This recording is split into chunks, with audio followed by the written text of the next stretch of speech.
22 मई 2022 को होने वाली RSCET एग्ज़ाम्स के कुछ इम्पॉर्टेंट क्वेश्चंस हैं जिनको हमने रेडी किए हैं आप लोगों के लिए। तो एग्ज़ाम से पहले इनको ज़रूर एक बार चेक कर लें, एक बार अच्छे से देख लें।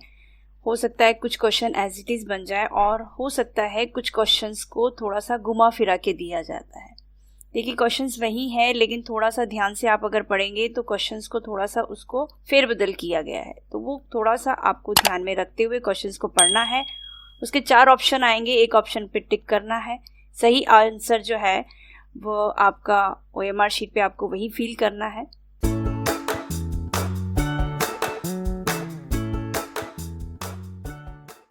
तो शुरू करते हैं कुछ इंपॉर्टेंट क्वेश्चंस। सबसे पहला है कि माइक्रो प्रोसेसर कौन सी जनरेशन में पेश किया गया था। 4 जनरेशन, पहली जनरेशन, दूसरी, तीसरी, चौथी, तो माइक्रो प्रोसेसर आया था चौथी जनरेशन में। नेक्स्ट है मेमोरी जो प्राकृतिक रूप से अस्थिर है, यानी वॉलेटाइल मेमोरी किसको कहा गया है। वॉलेटाइल मेमोरी जो अस्थिर रहती है आपके पीसी में वो है रैम। आपके कंप्यूटर में नेट पर कनेक्शन सेट करने के लिए आप किसका प्रयोग करते हैं। 4 ऑप्शन में से एक ऑप्शन सही रहता है, तो चारों ऑप्शन अच्छे से समझना है कि 3 ऑप्शन उसमें से गलत हैं और एक ही ऑप्शन सही रहता है। 2 ऑप्शन हमेशा कंफ्यूज करते हैं, तो ध्यान से अच्छे से क्वेश्चन को पढ़ के फिर उसका आंसर दें। इसका आंसर है नेटवर्क एंड शेयरिंग। निम्न में से कौन सा ऑपरेटिंग सिस्टम के उदाहरण नहीं है। देखिए क्वेश्चन को पूरा पढ़िएगा, है या नहीं है दोनों क्वेश्चन। आधा अधूरा क्वेश्चन पढ़ के स्टूडेंट क्या करते हैं, मार्क कर देते हैं। तो आधा अधूरा क्वेश्चन नहीं पढ़ेंगे, पूरा क्वेश्चन पढ़े। है के लिए पूछ रहा है या नहीं है के लिए पूछा है, तो इसमें यह पूछा जा रहा है ऑपरेटिंग सिस्टम में उदाहरण नहीं है। तो देखिए माइक्रोसॉफ्ट विंडो, यूनिक्स, लाइनक्स, ये सारे ऑपरेटिंग सिस्टम के ही एक उदाहरण होते हैं, लेकिन माइक्रोसॉफ्ट ऑफिस ऑपरेटिंग सिस्टम नहीं है, ये आपका है एप्लीकेशन सॉफ्टवेयर।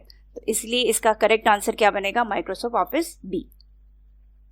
नेक्स्ट है कॉर्टाना किसकी तरह से इस्तेमाल किया जाता है। इसमें 4 ऑप्शन है, सही आंसर है वो है सर्च बॉक्स की तरह इस्तेमाल किया जाता है। इंटरनल के क्वेश्चंस भी आपको सारे चेक करने हैं, सारे अच्छे से देखने हैं, वो भी पढ़ने हैं, क्योंकि जो इंटरनल के क्वेश्चंस आपने किए हैं उनमें से कुछ questions as it is repeat होते हैं, तो वो क्वेश्चंस आप अच्छे से ज़रूर देखें। कंप्यूटर को बूट करना यानी बूटिंग कंप्यूटर का क्या अभिप्राय है। बूटिंग करना किसको कहते हैं, तो कंप्यूटर को स्टार्ट करना हम बूटिंग करना कहते हैं। तो जब कंप्यूटर स्टार्ट होता है, वो प्रोसेसिंग चलती है, उसे हम बूटिंग भी कहते हैं और बूटअप भी कहते हैं। अगर दोनों ऑप्शन भी आ जाते हैं, थोड़ा सा क्वेश्चन अगर फेरबदल करके भी आता है तो आपको ध्यान रखना, बूटिंग भी कहते हैं और बूटअप भी कहते हैं। तो इसमें इसका करेक्ट आंसर है कंप्यूटर स्टार्ट करना। नेक्स्ट क्वेश्चन है, ये फोल्डर आपके द्वारा डिलीट की गई फाइल्स और फोल्डर को टेम्परेरी स्टोर करता है। जहां पे हमारी फाइल्स और फोल्डर डिलीट करते हैं, जो टेम्परेरी टाइम के लिए आपके पीसी में रहती है, वो रहता है रिसाइकिल बिन। तो करेक्ट आंसर है ए, रिसाइकिल बिन। नेक्स्ट क्वेश्चन है, डैश एवं डैश का उपयोग करके वर्ल्ड वाइड वेब पर आप किसी विशेष विषय पर सर्च कर सकते हैं। तो इसका करेक्ट आंसर है वर्ल्ड वाइड वेब पर करना है, तो सर्च इंजन और इंडेक्सेस इसका सही आंसर है। तो सर्च इंजन इंडेक्सेस का प्रयोग करके वर्ल्ड वाइड वेब पर आप किसी भी विशेष विषय का सर्च कर सकते हैं। नेक्स्ट है .gov.edu.mil and net, ये जो एक्सटेंशन कहलाते क्या है, वो कहलाते हैं आपके डोमेन कोड्स। इंटरनेट के माध्यम से आप निम्न में से किस प्रकार की सुविधाएं प्राप्त कर सकते हैं। देखिए इंटरनेट से हम सारे काम कर सकते हैं, ऑनलाइन पेमेंट करना हो, ऑनलाइन टिकट बुक करना हो, कोई भी शॉपिंग वगैरह करनी हो, ईमेल भेजना हो, तो ये सारे काम कर सकते हैं। इसलिए इसका करेक्ट आंसर है डी, उपरोक्त सभी। इनमें से कौन सा एक प्रकार प्रोटोकॉल का है। प्रोटोकॉल कौन सा माना जाता है, तो इसका करेक्ट आंसर है TCP/IP। तो ये प्रोटोकॉल होता है। नेक्स्ट है, वेब की दुनिया में एक साइट से दूसरी साइट पर जाने की प्रक्रिया को क्या कहते हैं। वेब की दुनिया में एक साइट से दूसरी साइट पर जाने की प्रक्रिया को कहते हैं नेविगेटिंग। तो सेकंड आंसर सही है बी, नेविगेटिंग। प्रोसेसर एक डिवाइस है, वह किससे मिलकर बनता है। माइक्रो प्रोसेसर की बात की गई, वो एक डिवाइस तो है लेकिन किससे बनाया जाता है, वो है सिलिकॉन से बनाया जाता है। तो करेक्ट आंसर है सिलिकॉन। माइक्रो प्रोसेसर सिलिकॉन से मिलकर बना होता है। डीवीडी का पूरा नाम क्या है। देखिए पहले भी इस टाइप का क्वेश्चन बना था RSCET में और कई बार बनता भी है, तो स्टूडेंट को यही ध्यान रहता है डिजिटल वर्सिटाइल डिस्क, लेकिन डिजिटल वर्सिटाइल डिस्क और डिजिटल वीडियो डिस्क दोनों सही आंसर होते हैं। तो जहां पे आपको एक ही ऑप्शन दे रखा है तो एक ही ऑप्शन सही रखना है। अगर जहां पे आपको डिजिटल वर्सिटाइल डिस्क और डिजिटल वीडियो डिस्क दोनों मिलते हैं तो बोथ वाला ऑप्शन जरूर होगा, यानी ए और बी सही है। तो इसका करेक्ट आंसर है बोथ ए और बी, डिजिटल वर्सिटाइल डिस्क और डिजिटल वीडियो डिस्क। नॉर्मली हमें यही ध्यान रहता है कि डीवीडी का full form digital versatile disc कहते हैं, लेकिन डिजिटल वीडियो डिस्क भी उसका होता है। तो दोनों ध्यान रखना है।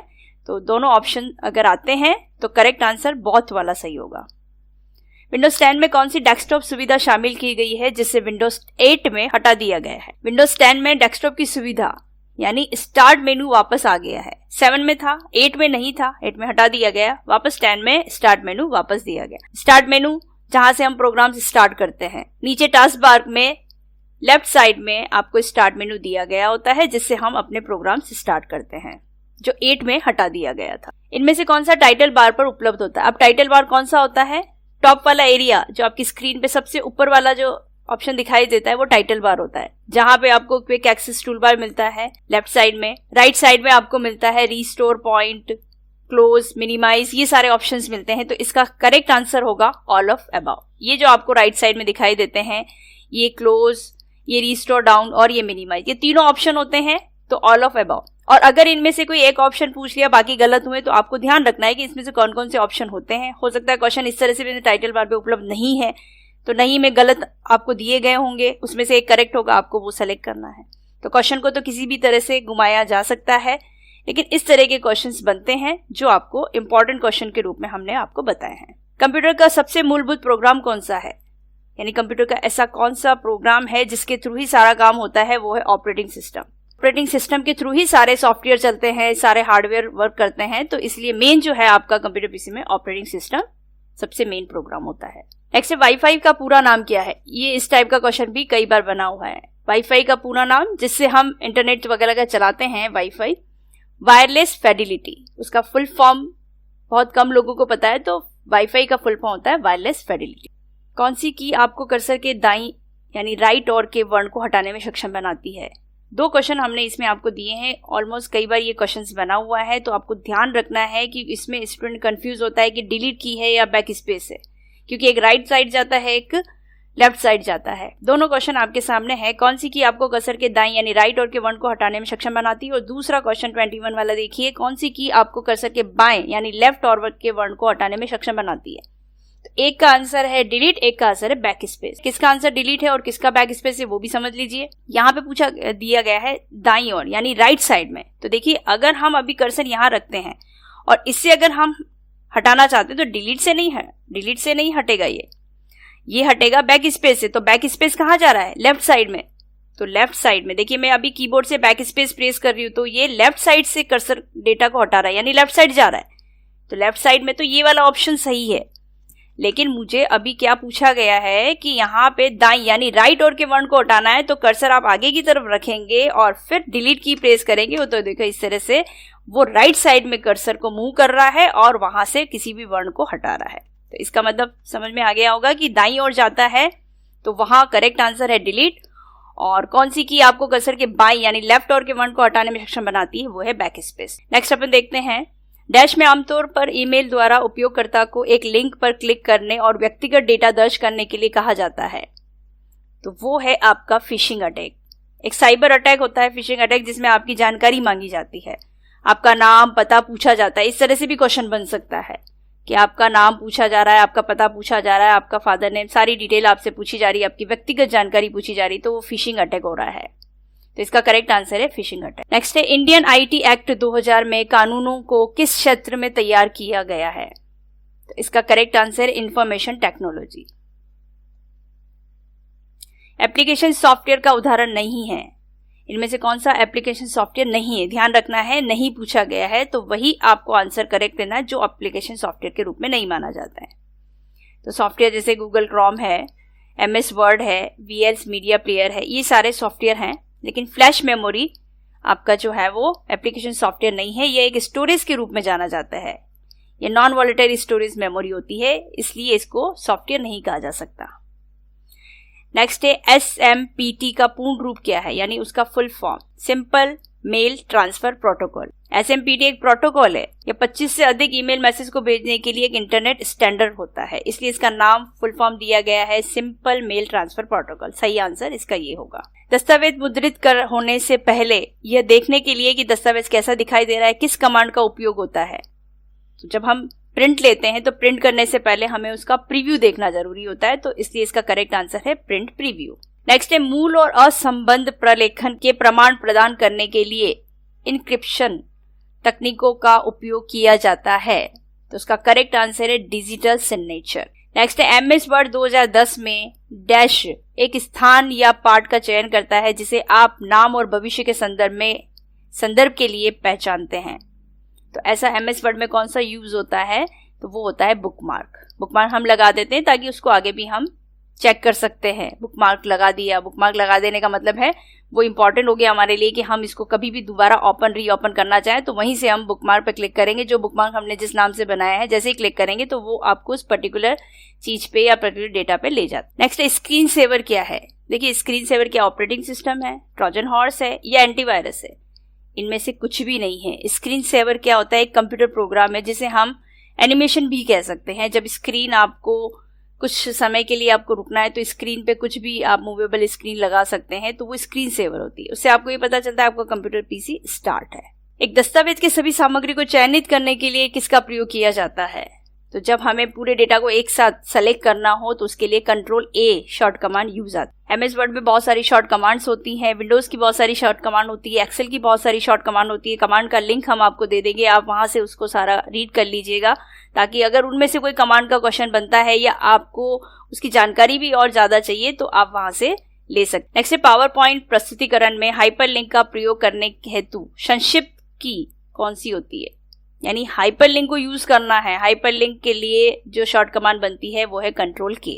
इनमें से कौन सी की वर्तनी और व्याकरण की जांच को सक्रिय करता है? अगर हमें किसी भी ऐसी शॉर्ट कमांड को यूज करना है, ऐसी कमांड को यूज करना है जिससे क्या है कि हम अपने ग्रामेटिकल मिस्टेक और स्पेलिंग मिस्टेक को करेक्शन कर सकते हैं, तो वो होता है F7। F7 spelling and grammar की शॉर्ट कमांड होती है। MP3 से संबंधित, MP3 क्या होता है? MP3 किसके लिए यूज होता है? ऑडियो के लिए। इंटरनेट, वीडियो सभी के लिए नहीं, सिर्फ ऑडियो के लिए यूज किया जाता है MP3। नेक्स्ट है एंटीवायरस क्या होता है? एंटीवायरस यानी क्या वो सर्च इंजन है, क्या वो ब्राउजर है, क्या वो ऑपरेटिंग प्रणाली है? नहीं, इनमें से कोई नहीं है। तो एंटीवायरस क्या होता है? एंटीवायरस एक प्रोग्राम है जो कंप्यूटर में छिपे वायरस प्रोग्राम को ढूंढ निकालता है। कभी भी हमारे PC में कोई वायरस लग रहा होता है तो वायरस वो ढूंढ निकालता है एंटीवायरस, और उसको हम हटा सकते हैं अपने वायरस को। नेक्स्ट है बारकोड रीडर क्या होता है? बारकोड रीडर यानी एक इनपुट डिवाइस है। जब भी हम शॉपिंग मॉल वगैरह में जाते हैं तो हमारा जो अमाउंट है किसी भी चीज को, तो उस पर बारकोड रीडर से उसको पढ़ लिया जाता है। तो बारकोड रीडर एक इनपुट डिवाइस है। संक्षिप्त रूप में GUI का विस्तारित रूप क्या है? यानी उसकी फुल फॉर्म क्या है? Graphical user interface. GUI graphical user interface इसका करेक्ट आंसर होगा। नेक्स्ट है निम्न में से कौन सा सर्च इंजन है? सर्च इंजन जिसके थ्रू हम कोई भी चीज सर्च कर सकते हैं। तो देखिए google.com, www.google.com, www.bing.com ये दोनों ही सर्च इंजन है। तो बहुत A और B, C वाला आंसर करेक्ट होगा, A और B दोनों सही है। लेकिन www.vmo.ac.in ये RACT का रिजल्ट जानने के लिए एक वेबसाइट है, ये सर्च इंजन नहीं है, इसलिए सर्च इंजन ये दोनों होंगे। MS वर्ड में वाटरमार्क का प्रयोग डैश के लिए किया जाता है। यानी हम वाटरमार्क को MS वर्ड में क्यों यूज करते हैं? किसी भी विषय वस्तु के पृष्ठ के पीछे गॉस्टेड टेक्स्ट को डालने के लिए। यानी बैक साइड में कोई भी लोगो, कंपनी का लोगो हो या कंपनी का कोई टेक्स्ट हम लिखना चाहते हैं जो बैक साइड में रहे, फ्रंट में डेटा रहता है और बैक साइड में थोड़ा सा लाइट कलर में आपको दिखाई देता है, वो होता है वाटरमार्क। तो किसी भी विषय वस्तु वाले पृष्ठ के पीछे गॉस्टेड टेक्स्ट को डालने के लिए वाटरमार्क का यूज किया जाता है। फिर नेक्स्ट है शुरू से स्लाइड शो शुरू करने के लिए। शुरू से स्लाइड शो को शुरू करने के लिए शॉर्टकट की क्या होगी? यानी स्टार्टिंग से हमें स्लाइड चलानी है, स्लाइड हमने 20-50 हमने ले ली है, लेकिन हमें स्लाइड शो चलाना है जो स्टार्टिंग से चलाना चाहते हैं, तो उसका शॉर्ट कमांड बनेगा कीबोर्ड से F5, सिंगल F5 जो फंक्शन की होती है उसको हम यूज करेंगे तो आपका स्लाइड शो रन करेगा। नेक्स्ट है इंटरनेट एक्सप्लोरर क्या होता है? इंटरनेट एक्सप्लोरर कौन सा है? इंटरनेट एक्सप्लोरर वेब ब्राउजर है जिसके थ्रू हम कोई भी चीज सर्च कर सकते हैं वेब ब्राउजर से। HDMI पोर्ट का विस्तारित रूप यानी उसकी फुल फॉर्म क्या आती है? High definition multimedia interface, HDMI। Next question है MS एक्सेल प्रोग्राम में खानों की चौड़ाई और पंक्ति की लंबाई मापी जाती है, यानी जो रो और कॉलम है उनको किससे मापा जाता है? इनसे, पिक्सल से, सेंटीमीटर, पैरामीटर से? तो पिक्सल से। नेक्स्ट है पोर्ट्रेट और लैंडस्केप क्या है? पोर्ट्रेट और लैंडस्केप ओरिएंटेशन है, पेज का स्केल, यानी हमें उसको सीधा पेज लेना है या आड़ा। पोर्ट्रेट मतलब सीधा पेज, लैंडस्केप मतलब आड़ा पेज। क्या होते हैं ये? ओरिएंटेशन। कहाँ मिलता है आपको? लेआउट में जाके यहाँ पे आपको ये ओरिएंटेशन का ऑप्शन मिलेगा, ये ओरिएंटेशन जिसमें आपको दोनों चीज मिलती है, पोर्ट्रेट और लैंडस्केप। नेक्स्ट है ईमेल पते को ध्यान में रखते हुए सही विकल्प चूज कीजिए। तो इसमें से सही कौन सा है? उनमें हमेशा @ का चिन्ह होना चाहिए, उपयुक्त में से कोई नहीं, ए और बी दोनों, या @ का सिंबल नहीं होना चाहिए। तो हमें पता है ईमेल एड्रेस में @ का साइन लगाया जाता है, तो ये वाला ऑप्शन सही है, उनमें हमेशा @ का चिन्ह होना चाहिए। Correct answer A. MS word में टेबल बनाते समय माउस पॉइंटर कैसा दिखाई देता है? माउस पॉइंटर का चेंज नहीं होता है, तो वो जैसा पहले होता है वैसा ही दिखाई देता है। जब भी हम टेबल बनाते हैं वर्ड में तो वैसा ही दिखाई देगा जैसा पहले दिखाई दे। नेक्स्ट है आईपी पते में डोमेन नाम का अनुवाद करता है। डोमेन यानी डीएनएस, डोमेन नेम सिस्टम, इसकी फुल फॉर्म, अगर फुल फॉर्म भी आ जाए तो इस तरह से आप फुल फॉर्म भी लिख सकते हैं। एमएस वर्ड 2010 में फॉर्मेट पेंटर की शॉर्ट कमांड क्या है? एमएस वर्ड में फॉर्मेट पेंटर यानी जो हमें किसी चीज का फॉर्मेट एज इट इज दूसरे पे कॉपी करना है तो हम फॉर्मेट पेंटर को यूज करते हैं। तो उसकी शॉर्ट कमांड है Ctrl+Shift+C। कमांड्स के सारे हम आपको लिंक दे देंगे नीचे डिस्क्रिप्शन में, आप देख लीजिएगा, उसको अच्छे से पढ़ लीजिएगा, रीड कर लीजिएगा। नेक्स्ट है प्रेजेंटेशन एक संग्रह है। किसका संग्रह है वो? चार्ट, वर्कबुक, वर्कशीट, ये सारी चीजें तो एक्सेल की काम की है। एक ही है इसमें ऑप्शन जो स्लाइड है, तो प्रेजेंटेशन में स्लाइड्स ही बनाई जाती है, तो स्लाइड्स का संग्रह कहलाता है। नेक्स्ट राजस्थान सरकार द्वारा क्लाउड आधारित भंडारण समाधान है। क्लाउड पे आधारित कौन सा है? ई वॉल्ट, इसका नाम पूरा है राजी वॉल्ट। सिंगल साइन ऑन एसएसओ का उद्देश्य क्या है? मेन किस पर्पज से एसएसओ आईडी बनाई जाती है? हेल्प डेस्क की लागत कम करने के लिए, ग्राहक की संतुष्टि को बढ़ाने के लिए, उत्पादक को बढ़ाने के लिए, सारे ही सही हैं, तो सभी ऑप्शन सही हैं। ये पहले भी रिपीट हुआ क्वेश्चन है, पहले भी आया है। पुराने क्वेश्चन पेपर में भी क्वेश्चंस रिपीट होते हैं, तो वो भी आप पुराने क्वेश्चन पेपर जरूर देखिए। उसका भी लिंक हम यहाँ पे आपको नीचे डिस्क्रिप्शन में दे देंगे कि पहले कौन कौन से जो एग्जाम हुए हैं, यहाँ से लिंक आप ओपन करके वीडियो देख सकते हैं, ताकि आपको वो पुराने क्वेश्चंस का भी आइडिया लगे कि किस तरह से क्वेश्चन पेपर बनता है। एमएस पावर पॉइंट 2010 स्लाइड में डैश को नहीं डाला जा सकता। किसको नहीं डाला? ऑडियो फाइल, वीडियो फाइल, गणितीय समीकरण या मॉडेम। मॉडेम को नहीं डाल सकता। मॉडेम तो एक इंटरनेट के लिए एक डिवाइस होता है जिसके थ्रू हम इंटरनेट चलाते हैं। एमएस एक्सेल 2010 में फ्रीज स्पैन कमांड का क्या उपयोग है? फ्रीज स्पैन यानी किसी भी रो को फिक्स करने या किसी भी कॉलम को फिक्स करने के लिए यूज आ जाता है। रो और कॉलम को स्थिर रखने के लिए, ताकि वर्कशीट को स्क्रॉल करते समय वो स्क्रॉल ना हो। तो सही आंसर यही है। इस तरह के क्वेश्चन पहले भी बना हुआ है। तो ये थे कुछ इंपॉर्टेंट क्वेश्चन जो हमने RSCT के लिए तैयार की हैं। 22 मई 2022 को होगा, तो उसकी तैयारी अच्छे से करें और इन इंपॉर्टेंट क्वेश्चन को एक बार वापस देख लें, अच्छे से देख लें, और आप इंटरनल के क्वेश्चंस भी अच्छे से तैयार करें। ये इंपॉर्टेंट क्वेश्चन मान के चले, इस तरह से क्वेश्चन आते हैं। दूसरे पुराने क्वेश्चंस के वीडियोस भी आप देखेंगे तो आपको उससे आइडिया लगेगा कि किस तरह के क्वेश्चन आते हैं। तो जरूर एक बार इसको देखिएगा और अच्छे से पढ़िएगा इनको। बेस्ट ऑफ लक आप सभी के लिए। धन्यवाद।